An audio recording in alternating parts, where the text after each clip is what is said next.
Welcome back. आज का ये वीडियो बनाते हुए मुझे बहुत ही खुशी हो रही है क्योंकि आज इस वीडियो में हम बात करने वाले हैं इंडियन बेबी से रिलेटेड कुछ मिथ के बारे में, अंधविश्वास के बारे में।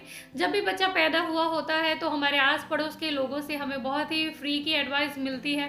कई बार सिर्फ उन लोगों को बुरा ना लग जाए या फिर हमारे घर के बड़ों को बुरा ना लग जाए, ऐसा सोच के हम हमारे बच्चों के साथ नुकसान कर देते हैं। तो आज इस वीडियो में हम बात करने वाले हैं उन सारे अंधविश्वास के बारे में जो डेफिनेटली आपने सुने होंगे, और ये सारे सिर्फ अंधविश्वास है। कुछ चीज़ों के पीछे लॉजिकल रीज़न है, उसके बारे में भी हम आज इस वीडियो में बात करने वाले हैं। तो वीडियो डेफिनेटली इंटरेस्टिंग होने वाला है। वीडियो पूरा ज़रूर देखना। अच्छा लगे, यूज़फुल लगे तो लाइक और शेयर भी ज़रूर करना। बच्चों से रिलेटेड बहुत सारे और भी वीडियोस देखने के लिए आप मेरे चैनल को ज़रूर सब्सक्राइब करें, बेल नोटिफिकेशन को प्रेस करें ताकि कोई भी यूज़फुल वीडियो की नोटिफिकेशन आपसे मिस ना हो जाए। तो चलिए वीडियो शुरू करें। तो सबसे पहला जो कॉमन मिथ है वो है कि बच्चों को कभी भी नए कपड़े नहीं पहनाना चाहिए, बच्चे को हमेशा पुराने कपड़े पहनाने चाहिए। न्यूबॉर्न बेबीज़ को हमारे यहाँ पुराने कपड़े पहनाते हैं। तो इसके पीछे लॉजिकल रीज़न जो है वो है कि जब हम नए कपड़े पहनते हैं तो वो कपड़े हमें चुभ सकते हैं, हमें या हमारी स्किन को इरिटेट कर सकते हैं, हमें उसमें डिस्कम्फर्ट फील होता है। तो ये एक रीज़न है कि बच्चों को नए कपड़े नहीं पहनाना चाहिए। अगर आप चाहते हो कि आपके बच्चे नए कपड़े पहने या फिर पुराने किसी और के कपड़े ना पहने तो आप डेफिनेटली पहना सकते हो। सिर्फ आपको करना ये होगा कि उन कपड़ों को आप 1-2 बार वॉश कर लीजिए ताकि वो कपड़े थोड़े से सॉफ्ट हो जाए। उसके बाद अगर आप नए कपड़े भी बच्चों को पहनाएंगे तो इससे बच्चों को कोई भी नुकसान नहीं होगा। तो लॉजिकल रीज़न जो होता है उसके पीछे वो है कि नए कपड़े बच्चों को चुभते हैं, पुराने कपड़े जो ऑलरेडी बहुत टाइम धुल चुके होते हैं वो बहुत सॉफ्ट हो जाते हैं और बेबी की स्किन बहुत ही नाजुक होती है तो उनको वो इरिटेट नहीं करते। तो इस वजह से बच्चों को पुराने कपड़े पहनाए जाते थे पहले के टाइम पे। लेकिन अगर आप चाहते हैं कि आपके बच्चे नए कपड़े पहने तो डेफिनेटली आप बिल्कुल भी ये मत सोचें कि इससे बच्चों को कोई नुकसान होगा या नज़र लगेगी, ऐसा कुछ नहीं होता। आप ज़रूर पहनाइए। दूसरा जो मिथ है वो है कि बच्चों को मिरर नहीं दिखाना चाहिए, शीशा नहीं दिखाना चाहिए। अगर आप ऐसा करते हैं तो आपके बच्चों को दांत टेढ़े मेढ़े आएंगे या फिर उसके टीथिंग में कोई प्रॉब्लम होगी। तो ये बात मैंने भी बहुत सुनी थी। जब मैं पहली बार माँ बनी थी तो मेरी बेटी को किसी ने मुझे शीशा नहीं दिखाने दिया, मैंने भी नहीं दिखाया। लेकिन जब मैं सेकेंड टाइम माँ बनी तो मैंने बच्चों से रिलेटेड कुछ रिसर्च करना स्टार्ट किया, कुछ बुक्स पढ़ना स्टार्ट किया। तो उनमें मैंने पढ़ा कि ये सारी बातें सिर्फ मिथ है, इसके पीछे कोई भी लॉजिकल रीज़न नहीं है। इनफैक्ट मिरर दिखाने से बच्चे ज़्यादा एक्टिव रहते हैं, वो अपने आप को पहचानते हैं। मिरर देख के बच्चे बहुत ज़्यादा टाइम तक खेलते हैं, एंगेज रहते हैं, वो बहुत ही खुश होते हैं। तो सेकेंड टाइम पे जब मेरी बेटी हुई तो मैंने उसे मिरर दिखाया एंड आप बिलीव नहीं करेंगे, मेरी पहली बेटी जिसको मैंने मिरर नहीं दिखाया था उसके दांत टेढ़े मेढ़े हैं। सेकेंड टाइम जिसको मैंने मिरर दिखाया था उसके दांत बिल्कुल सीधे हैं। तो मेरे हिसाब से ये कम्प्लीटली मिथ है और आपको ये बातों पर बिल्कुल भी बिलीव नहीं करना चाहिए। तीसरा जो मिथ है वो है कि 6 महीने से पहले भी हम बच्चों को पानी पिला सकते हैं। ये प्रॉब्लम गर्मियों के टाइम पे बहुत होती है। हमारे अड़ोस पड़ोस के लोग, हमारे घर के बड़े लोग हमें बोलते हैं कि चाहे बेबी 6 मंथ का नहीं हुआ लेकिन इतनी गर्मी है, हमें भी बहुत प्यास लग रही है तो बच्चों को भी प्यास लग रही होगी, इसको हम थोड़ा थोड़ा पानी पिला सकते हैं। लेकिन मेरे हिसाब से या फिर डॉक्टर्स के हिसाब से बच्चों को 6 महीने से पहले बिल्कुल भी पानी नहीं पिलाना चाहिए, फिर चाहे वो समर हो, विंटर हो, मानसून हो। क्योंकि बच्चों की जो पानी की रिक्वायरमेंट होती है, पानी की जो नीड होती है वो उसकी माँ के दूध से, ब्रेस्ट मिल्क से कंप्लीट हो जाती है, फुलफ़िल हो जाती है। ब्रेस्ट मिल्क अगर आपने देखा होगा वो बहुत ही पतला होता है, वो उसमें 80% पानी ही होता है। तो बच्चा अगर ब्रेस्ट मिल्क अच्छे से ले रहा है तो उसकी पानी की जो रिक्वायरमेंट है वो फुलफ़िल हो रही है, उसको आपको एक्स्ट्रा पानी पिलाने की बिल्कुल ज़रूरत नहीं है। समर के टाइम पे आप चाहे तो बच्चों को ज़्यादा टाइम तक फीड करवा के बच्चों की पानी की रिक्वायरमेंट को फुलफ़िल कर सकते हैं, लेकिन बच्चे को पानी नहीं पिलाना चाहिए। फार्मूला मिल्क भी अगर बच्चा ले रहा है तो उसमें भी हम पानी ऑलरेडी ऐड करते हैं। तो इसके अलावा बच्चे को और ज़्यादा पानी की ज़रूरत 6 महीने से पहले नहीं होती है। तो आपको लोगों की बात सुन के बच्चों को 6 महीने से पहले पानी नहीं देना चाहिए।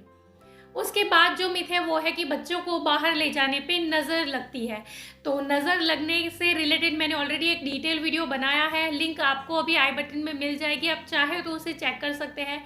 बाहर ले जाने पे बच्चे को नज़र लगती है या नहीं ये तो मुझे नहीं पता, लेकिन बाहर ले जाने पे बच्चे क्यों रोते हैं ये मैं आपको यहाँ पे बताना चाहूँगी। जब बच्चे घर में होते हैं तो बच्चे आराम से नॉर्मल कपड़ों में होते हैं, पुराने कपड़े में होते हैं, उसमें बच्चे कंफर्टेबल फील करते हैं, बेड पे होते हैं, फ़ैन होता है, एसी होता है, वहाँ पे बच्चे बेड पे सोए रहते हैं। लेकिन जब हम बच्चे को बाहर लेके जाते हैं तो बच्चे ट्रैवल करते हैं, हम बच्चे को इस तरह से हाथ के ऊपर पकड़ के रखते हैं या फिर बच्चों को हम नए कपड़े पहनाते हैं। बाहर ले जाने पे बच्चे को एक जना लेगा, फिर वो दूसरा मांगेगा, तीसरा लेगा, तो ये सारी जो प्रॉब्लम होती है उससे बच्चे को डिस्कम्फर्ट होता है और उस वजह से बच्चे रोते हैं, ना कि नज़र लगने से बच्चे रोते हैं। तो आप चाहे तो बच्चे को बाहर ले जा सकते हैं, बाहर ले जाने से बच्चों को नज़र नहीं लगती। आप बच्चों का जो ये कंफर्ट जोन होता है उसका थोड़ा सा ख्याल रखें। हम भी अगर ज़्यादा ट्रैवल करते हैं या फिर शादी ब्याह में जाते हैं नए कपड़े पहन के, तो हम भी थोड़ा टायर्ड फील करते हैं, हम भी थोड़ा लो फील करते हैं। तो ऐसा ही बच्चों के साथ भी होता है कि बाहर ले जाने पे वो थोड़े से थक जाते हैं। अगर आप बच्चों की कंफर्ट जोन का ख्याल रखेंगे, उसके लिए कार सीट होगी या फिर उसको बार बार कोई छुए ना, या फिर उसको अगर कंफर्टेबल कपड़ों में ले जाएंगे तो वो बाहर ले जाने पे भी नहीं रोएंगे। तो बाहर ले जाने से नज़र लगती है ये भी एक बिल्कुल कम्प्लीटली मिथ है। उसके बाद जो मिथ है वो हर एक इंडियन मदर ने डेफिनेटली सुना होगा कि काजल बच्चों को ज़रूर लगानी चाहिए, काजल लगाने से बच्चों की आंखें बड़ी होती है। तो अगर इसके पीछे थोड़ा सा भी फैक्ट होता तो हमारे ये जो चाइनीज़ लोग हैं या फिर ये जो नेपाली लोग हैं वो भी काजल लगा लगा के अपनी आंखें बड़ी कर लेते। काजल लगाने से बच्चों की आई के शेप में कोई भी फ़र्क नहीं पड़ता। बच्चों की आंख बड़ी होगी या छोटी होगी ये डिपेंड करता है उसके जेनेटिक्स के ऊपर। काजल लगा के बच्चों की आंखों को आप नुकसान ही करते हो, इससे बच्चों की आंखों को कोई भी फ़ायदा नहीं मिलता। इनफैक्ट अगर आप बच्चों को काजल लगाते हो, अगर वो काजल प्योर नहीं है, पहले के लोग लगाते थे क्योंकि उस टाइम पे चीज़ें प्योर होती थी। अब हमारे पास जो चीज़ें हैं वो सारी केमिकल वाली है। अगर आप काजल लगाते टाइम काजल प्योर नहीं है या फिर आपकी फिंगर्स साफ़ नहीं है, उससे बच्चों की आंखों के ऊपर काजल अप्लाई करोगे तो हो सकता है कि बच्चों को आई का कोई इन्फेक्शन वगैरह हो जाए, या फिर आंखों के बाहर यहाँ पे जो होल होता है वो थोड़ा सा ब्लॉक हो सकता है। तो इस वजह से हमारे जो डॉक्टर्स हैं वो हमें काजल लगाने से कम्प्लीटली मना करते हैं। काजल लगाने से कोई भी बच्चों की आंखें बड़ी नहीं होती, इनफैक्ट नुकसान ही होता है। उसके बाद है कि बच्चे को रोने देना चाहिए। बच्चा अगर रोता है तो उससे बच्चों की आवाज़ खुलती है, बच्चों की छाती खुलती है। लेकिन मेरे हिसाब से बच्चों को बिल्कुल भी रोने नहीं देना चाहिए, क्योंकि बच्चा बोल नहीं पाता। तो अगर वो रोता है तो इसका मतलब है कि या तो बच्चे को भूख लगी होगी, या फिर उसका डायपर गीला होगा, या फिर जहाँ पे भी वो सोया है वहाँ पे वो कंफर्टेबल फील नहीं कर रहा है, या फिर कोई और प्रॉब्लम होगी। बच्चा चाहता है कि आप उसके पास रहो, ऐसा कुछ। बच्चा अगर रोता है तो उसको बिल्कुल भी रोने नहीं देना चाहिए। बहुत सारे लोग बोलते हैं कि रोने दो, 5 मिनट रोएगा उसके आप थक के अपने आप सो जाएगा, तो ये आपको बिल्कुल भी नहीं करना चाहिए। अगर आपका बच्चा रोता है तो आप उसको उठाइए, देखिए क्या उसे डायपर चेंज करने की ज़रूरत है, उसको भूख लगी है, या फिर वो चाहता है कि आप उसके पास रहो, ठंडी लग रही है उसे, गर्मी लग रही है, ये सारी चीज़ें आपको ज़रूर चेक करनी चाहिए। अपनी नन्ही सी जान को कभी भी रोता नहीं छोड़ना चाहिए। एंड उसके बाद है कि बच्चों को सहज जताना चाहिए। पैदा होते ही अगर कोई भी पर्सन, पहला बच्चों की मौसी होगी या फिर बुआ होगी, वो अगर बच्चों को सहज जताएंगे तो बच्चा भी उसी की तरह हो जाएगा। तो ये भी एक कम्प्लीटली मिथ है। बच्चा बड़ा होके कैसा होगा ये डिपेंड करता है बच्चों के जेनेटिक्स के ऊपर, ना कि उसके ऊपर कि बच्चों के पैदा होने के बाद कौन वो पहला पर्सन होगा वो बच्चों को सहज जताएगा। तो ये भी बिल्कुल मिथ है। और सहज जताने से बच्चों को बॉटलिज्म हो सकता है।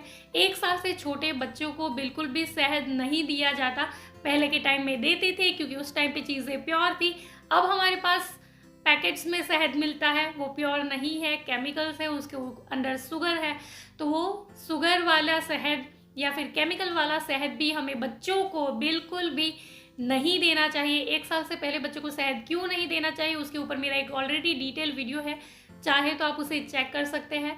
तो ये भी एक कम्प्लीटली मिथ है, इसके ऊपर भी आपको बिल्कुल बिलीव नहीं करना चाहिए। बच्चों के पैदा होने के बाद पहली चीज़ जो उसे देनी चाहिए वो है उसकी माँ का दूध। कई लोग होते हैं वो बच्चों की माँ का जो पहला दूध होता है वो बच्चों को नहीं पिलाते, वो बोलते हैं कि उसके अंदर इम्प्योरिटीज़ होती है, लेकिन एक्चुअली वो ही दूध बच्चों के लिए बहुत ही अच्छा होता है, उसके अंदर बहुत न्यूट्रिशन वैल्यू होती है और वो बच्चों को ज़रूर देना चाहिए। शहद बिल्कुल नहीं देना चाहिए बच्चों को, पहली चीज़ जो देनी चाहिए वो है बच्चों की माँ का दूध। तो ये सारे मिथ के अंदर आप बिलीव करते हो या नहीं, आपने इनमें से कौन से मिथ सुने हैं या नहीं, वो आप मुझे नीचे कमेंट बॉक्स में ज़रूर लिख के बता सकते हैं। इनके अलावा और कोई मिथ अगर आपने सुने हैं तो वो भी आप हमें नीचे कमेंट बॉक्स में लिख के ज़रूर बताना, उसके ऊपर हम एक और वीडियो बनाएंगे। तो ये सारी बातें बिल्कुल मेरे हिसाब से अंधविश्वास है और आपको इनके ऊपर बिल्कुल बिलीव नहीं करना चाहिए। This is all for today. अगर ये वीडियो आपको अच्छा लगा हो, यूज़फुल लगा हो तो वीडियो को लाइक और शेयर ज़रूर करना। बच्चों से रिलेटेड बहुत सारे और भी वीडियोस देखने के लिए आप मेरे चैनल को ज़रूर सब्सक्राइब करें, बेल नोटिफिकेशन को प्रेस करें ताकि कोई भी यूज़फुल वीडियो की नोटिफिकेशन आपसे मिस ना हो जाए। Thank you for watching, bye bye.